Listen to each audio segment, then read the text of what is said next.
Nerd Soul. Lay Ill Kid at OneYoungsta holding it down, bringing that street geek and nerd soul. Of course, like, subscribe, comment, hit the bell. Let's go because we've got the man, the myth, the legend, 133 Arts captain, if you will. I give to you, Jason Reeves. What's up, man? Hey yo. And today, Got my Arnold Palmer, you know what I'm saying, sipping. ooh, all right, a little drink. Today we get an opportunity to speak about one of the properties from 133 Art, which is, of course, One Nation, which I think, well, I have some questions. We'll talk about it a little later. But to get started, One Nation is, of course, a property of 133 Art. If you could, good sir, first introduce yourself, let people know who you are if they don't know who you are, and then let us know what is One Nation. Okay. I am Jason Reeves. I am a comic book illustrator by trade. Also a comic book publisher by force. And I am the co-owner and one of the creators of 133 Art Publishing. That is my comic book publishing company, comic book publishing and media company. Hopefully, we expand continually. And One Nation is our flagship title. It is a superhero story because superheroes are my first love. So clearly the first thing that I wanted to do when I dipped my toes in the comic books is superheroes. But it's less of a fighting for justice in the American way kind of thing, and more interventionist is a phrase I like to use.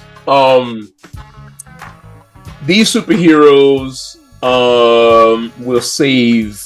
They're coming to save us. They're coming to save the world. They're coming to change the normal paradigms, the normal structure, the systemic structure of how this thing works, and they want to do it for the good, right? So that's their charge, and that's the task, the big mounting task that they're putting on their shoulders. All right. Now, we have volume one of One Nation done, right? So volume one is done, and I've already read it. But through reading it and kind of getting vibes of like what's going on with the government, what's going on with different countries and like the international policies or organizations and operations, how did One Nation or the idea of it even come about? So I'm a big fan of like the X-Men. I'm a big fan of the Authority and that Ultimates run in the early 2000s. I'm a big fan of Hickman. I'm a big fan of Grant Morrison, Warren Ellis, back in the day. Those type stories. Watchmen, Alan Moore. Okay. Love when superheroes are thrown into more realistic situations and they have to use their abilities to affect actual things that happen. Like, don't get me wrong, cosmic stuff is dope. Going to arcade special, his trap house or whatever, like that's fire. But and we're doing that too. But at the same time, I do love when we throw politics, geopolitics, sociopolitics into the mix, and we can see how superheroes deal with that kind of stuff. Because if you're the best of us, which I believe superheroes are supposed to be, then you should be able to jump on these kind of problems too, and use that innate goodness or that innate heroism to solve problems as well. And especially watching the world how it is these days, how it is today, man, we could use some superheroes. Yeah. Like, we could use, especially when we have a property out right now. I'm not gonna say no names, but people are gonna know who I'm talking about. But I ain't gonna say no names. But I understand that heroes will be human or humanoid, and they'll have, there'll be some good and some bad, but it's kind of tough to watch season after season where everyone's bad. There's no way everyone can be bad. Everyone can't be good. Like, is no way, and the show becomes a drain. But that's a whole nother thing. Human nature is a seesaw. And there's nobody good ever, nowhere. Well, because we have the ability to choose, and because we have free will, who's gonna choose being bad all the time? I don't know. Like, I feel like nobility is still a thing. And everyone makes that choice. Everyone's made the choice to be bad. Well, it gets real tedious when that's the only choice. And I get it in like your first runs of this kind of stuff, that kind of narrative. I get it, right? Like, it's a commentary on human nature in general, and just throwing superheroes into the mix. It's almost the opposite of what I'm trying to accomplish with One Nation. But like, I get it, but I like to feel good after I read my narratives. Like, after I read my narratives, I like to feel like I can be the best of me if I model, the good behavior, hopefully. And and in terms of superheroes too, it's always been my thought, superheroes are the modern versions of our mythological, our folk tales, our, like John Henry, you know what I'm saying? Yeah. Anansi, Hercules, all of our mythological, folklorical, I don't know if that's a word. It is now. Right. Heroes and whatnot. All of those guys that went on these journeys to become their better selves and to triumph over evil. To me, that's the purest form of superheroism for superheroes, and that is what I want to write. That is what I, and I want to do it in a modern context. I want them to save black people, but at the same time, it feels better to me when I can write something where good people, not all of them gonna be good, not all of them gonna be bad, but good people could stand up. Because I feel like, man, again, we need it, man. Like, good people, you gotta, search for them sometimes. You gotta look hard. Yeah, because the news ain't gonna report on them like talking about it. So we gotta we gotta have good discernment. And I'm gonna throw them out there. At least some of them, I'm gonna throw them out there for you. That's what 133R wants to do. Now we got some villains though, and they get deep. Villains. There's one. Well, there's a couple of swirling things that I want to talk about later, but yeah, there's a swirling amount of problems for our hero and or heroes in One Nation. Now, one thing that I think is cool is that One Nation is set in the early 90s. Mm-hmm. And when we pick up, it's 91 and we get some of 92. And, we get hip hop references. And just so people can take back for a second, I want to remind people. In 1991, we had hits like OPP, right. Mine's Playing Tricks on Me, you know what I'm saying? Had nothing but the Wu-Tang, you know what I'm saying? Like, look, the choice is yours. Like, we had jams, all right? We had hits. And those are the things that came to mind, like, oh man, 91, like what was popping off, what was going on? But in the story, it swirls around a lot of socio-political issues at that time. Yeah. Why did you choose the early 90s? That's my era.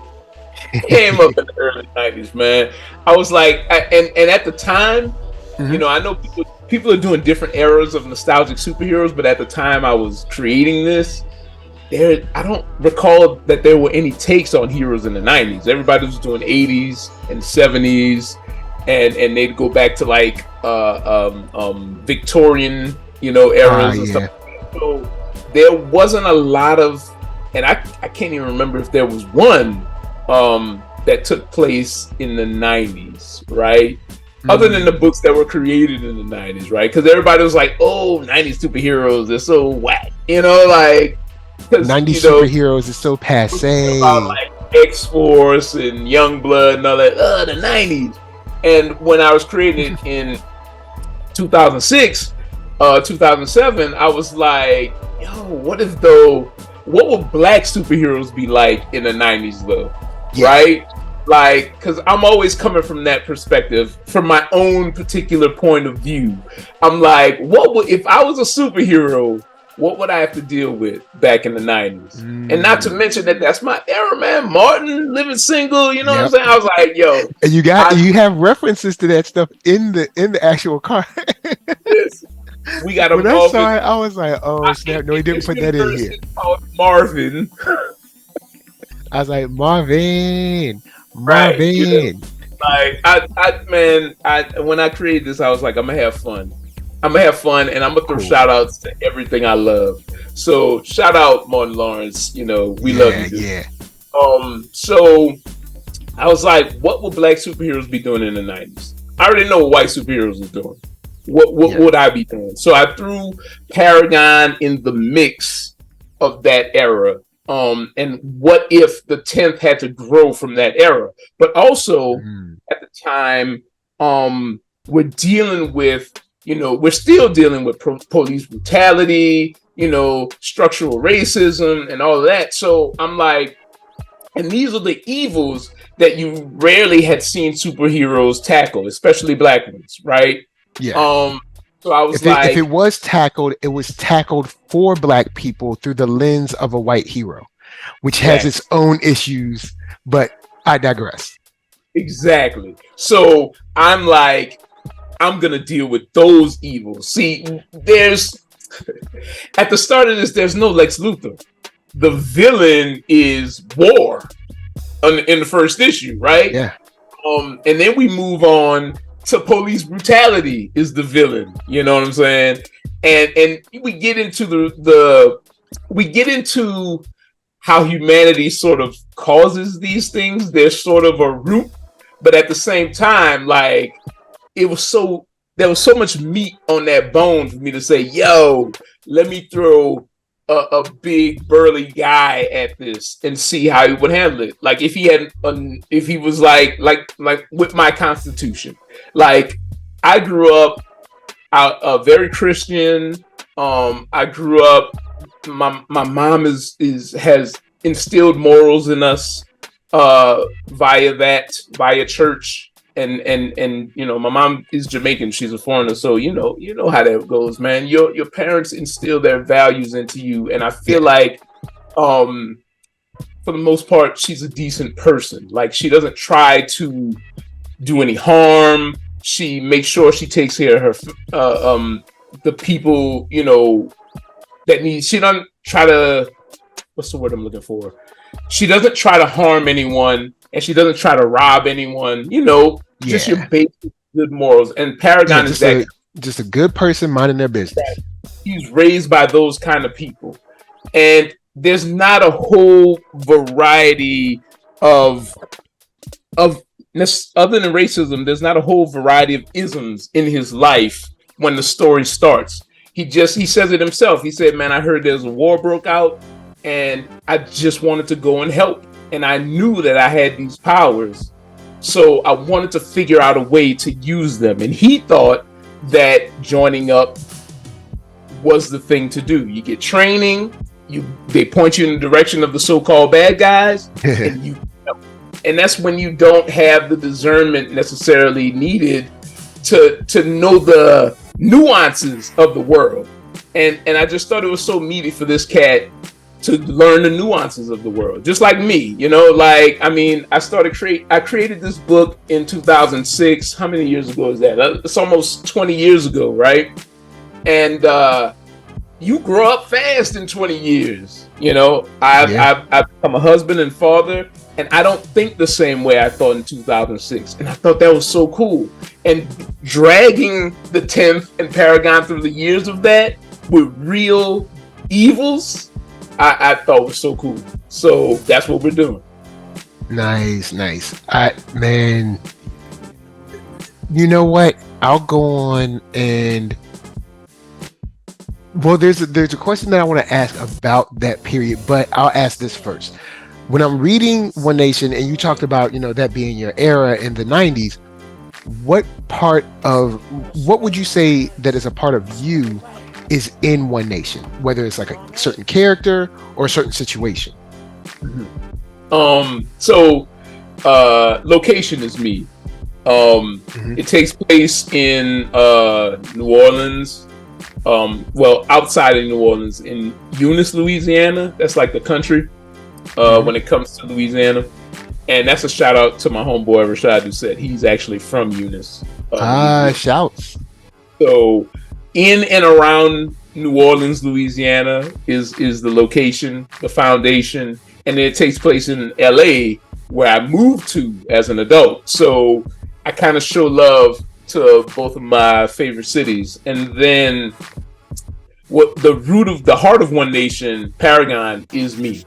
Like the learning and the decisions that are made are me. There's instances where Paragon has to be taught something, and it's a hard lesson sometimes. And same thing with me. Like, I grew up thinking a certain way, and by experience you learn how to think another way about your people, even about their circumstances.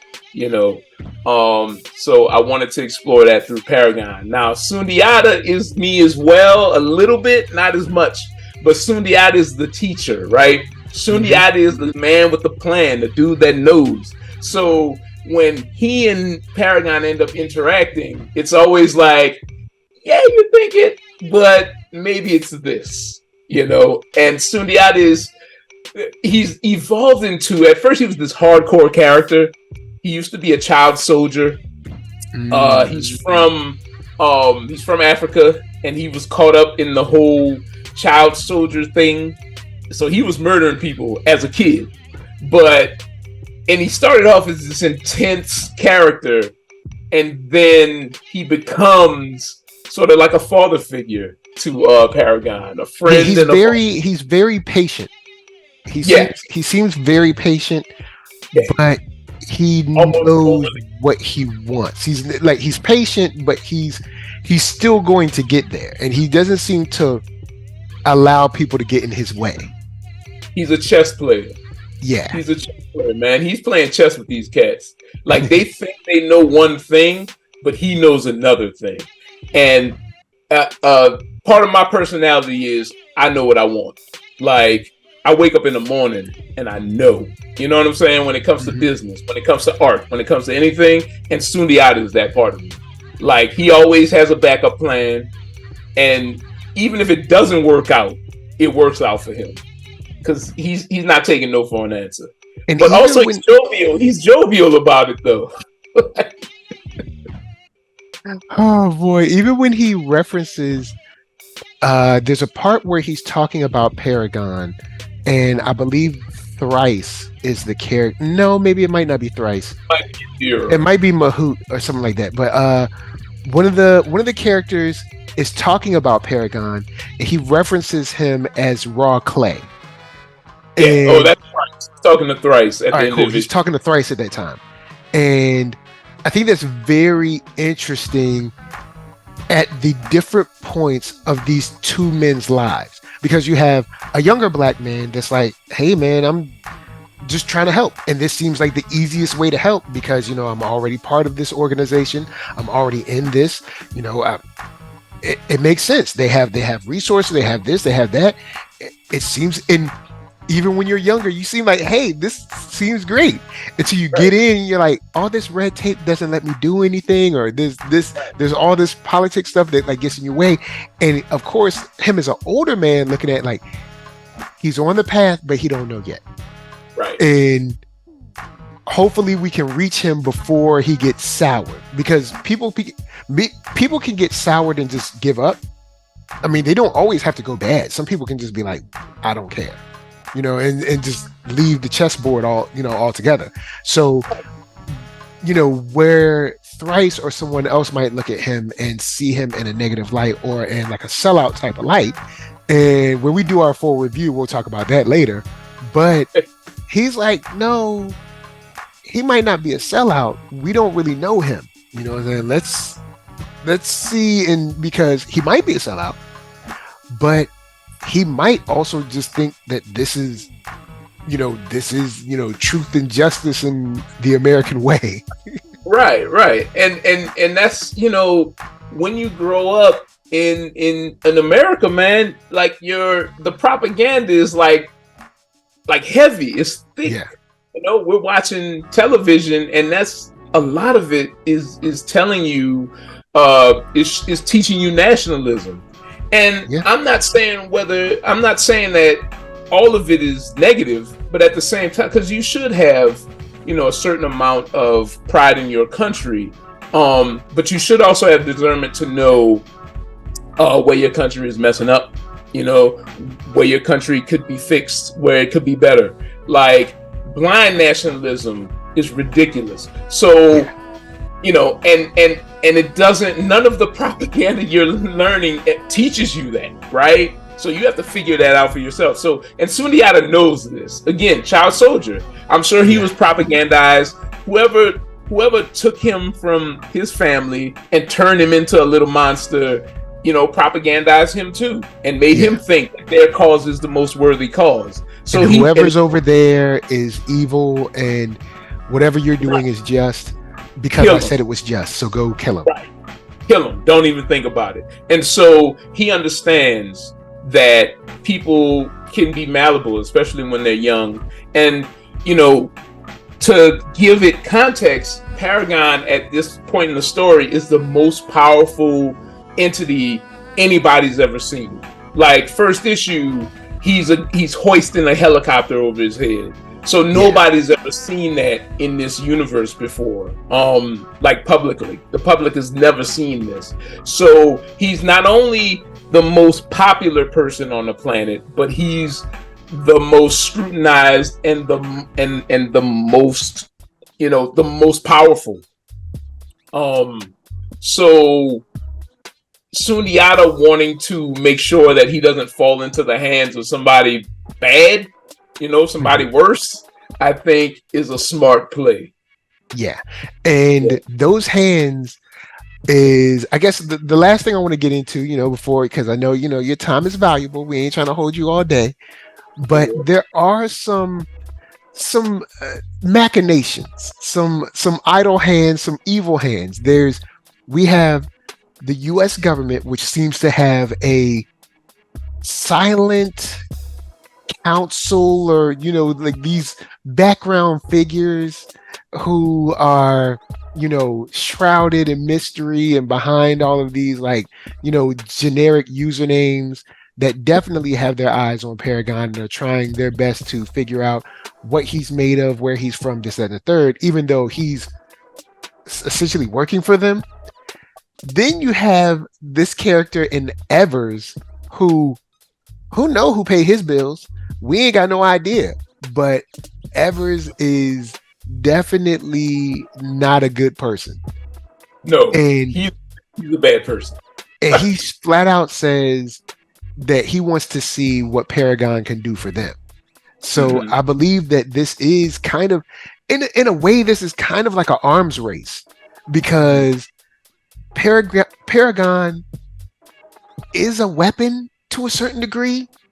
You know what I'm saying? And the government wants him, but they want to also be able to control him, because he's made it known that I'm my own man. So they want to control him. Evers and whoever he's with want to control him. And then Sundiata doesn't want to control him, but also wants to sort of work with him and kind of make him aware of how big what he's doing really is. Because I think sometimes when we're younger, we don't realize how big what we do is, or what we are planning to do is. Right. So here's the thing. So the government obviously definitely wants him as a weapon. Like, I mean, we see in issue 1 how hard he comes when it comes to saving his unit, right? And that you can't even buy that at this point, right? So yeah, they want him. And so what happens is General Baker his liaison to the government. They don't know who he is at this point. Like, they know that he's a soldier simply because he's wearing the fatigues and he's helped them. But he's made strides to conceal his identity because, you know, he's been taught all his life that he needs to do that when using his abilities. His parents put the fear of God in, but because his parents were smart. So there's this kind of tension where he kind of knows, and the government especially knows, that this is not going to last. We're going to find out who you are. We have resources, but in the meantime, if we can use you, we will use you. So General Baker becomes his sort of de facto liaison. They tell General Baker, yo, keep tabs on this dude, right? So he's doing it, but what his superiors don't even know is that these men that he's talking to with this super advanced technology, they call themselves the Shade in the Rock. And this is an organization that is dedicated to, you know, keeping their interests no matter the cost. And their interests are vast, and it expands the globe. So these people have General Baker in their pocket. Yeah. And quiet as it's kept, these people also have Evers in their pocket. Because I was wondering if Evers was with another organization besides them, or because I was like, how many players are out there right now? I was like, because the Shade in the Rock, I was like, I didn't know that the Shade in the Rock were the people that Baker was talking to, because I figured that they were a whole nother group. Like, I was figuring that, like, the people Baker are talking to are, say, like CIA plus, like they're like super duper, but they're still U.S. government. And I assumed that Shade in the Rock is kind of like some world government type Illuminati mess, and then whoever Evers with it is someone else. Shade in the Rock is our Illuminati analog. Okay. So whatever secret, they're the ultimate secret society, and I would say they're more realistic than mythological. You know, when people think of the Illuminati, they think, you know, metaphysical and all that, but not really for these guys. Even though there is some supernatural stuff in here that I was interested to see, and I was happy about it. I was like, okay, I see. Well, there is, and all, man, I wish I could just reveal all of it, but we'll do that in the review.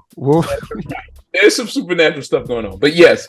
So the Shade in the Rock, you know, they definitely want Paragon, because again, power is everything to these kind of people. So Evers is testing, and that's where the arms race thing comes in, because Evers is testing on his side and Baker is testing on his side, and there might be a bit of rivalry there going on. So there's big interests vying for Paragon's control. I also have, so when I created this, I like conspiracies. Like, I wouldn't say necessarily I'm a conspiracy theorist anymore. I used to be, but now I'm like, it's fascinating to me how, you know, 5 people at whatever level can come together and create a conspiracy, and depending on its impact, you know, it gets more mysterious or not. Any 5 people, you, me, and 3 other people can create a conspiracy. But sharing it and stuff.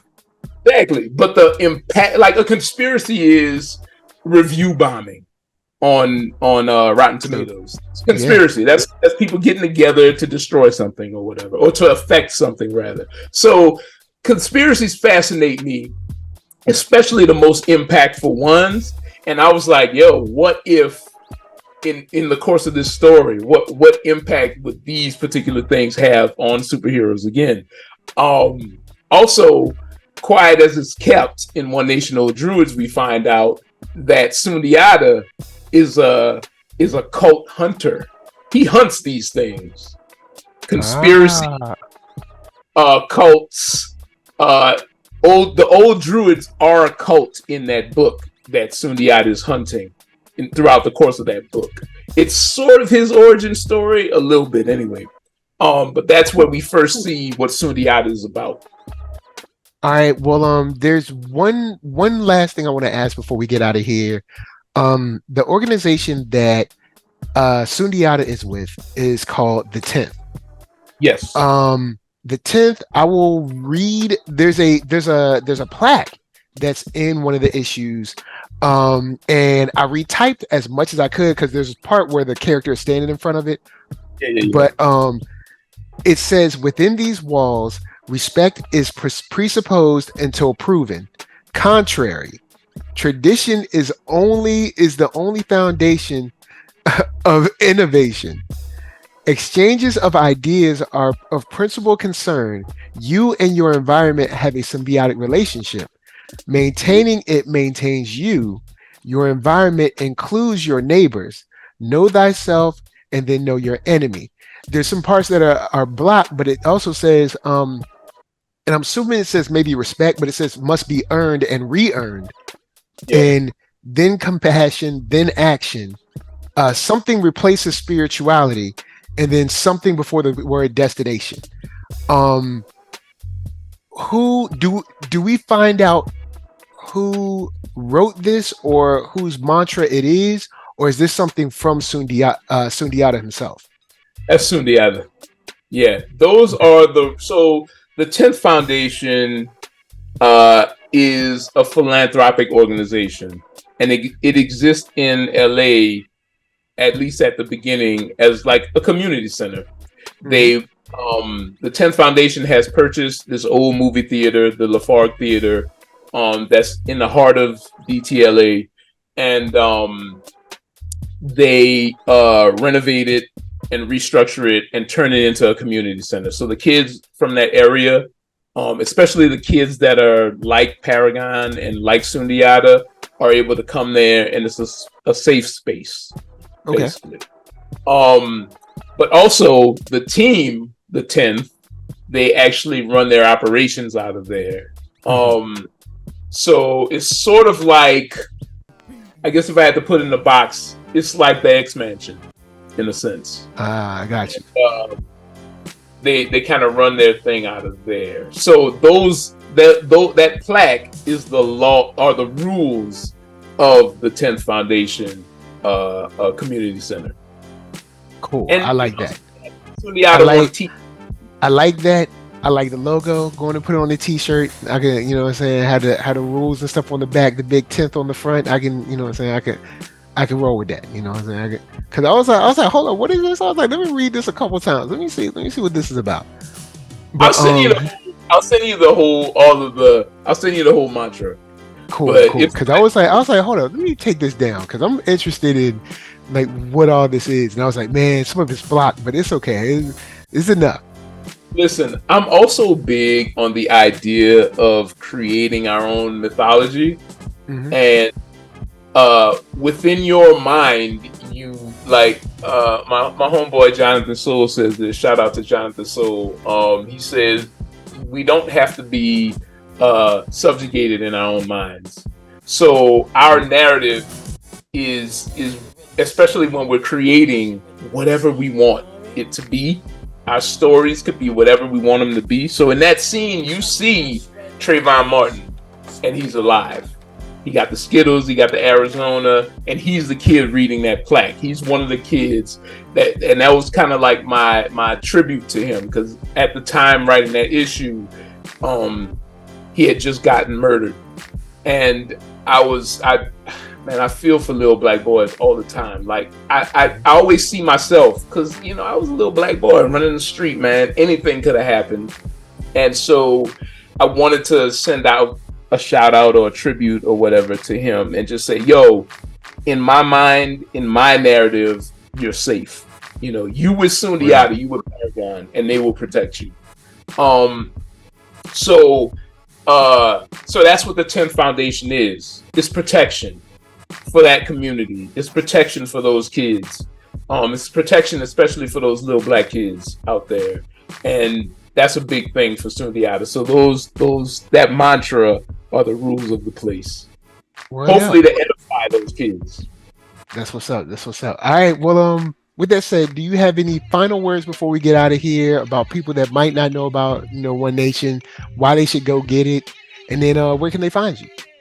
Yeah, man. I think if y'all wanna, if anybody loves sort of interventionist superhero storytelling, and if anybody wants to see Black heroes save Black people, and if anybody wants to see just a dope ass action adventure story, um, you should holler at One Nation, man. You should see, and the title does mean something. It has not been revealed, but it does mean something.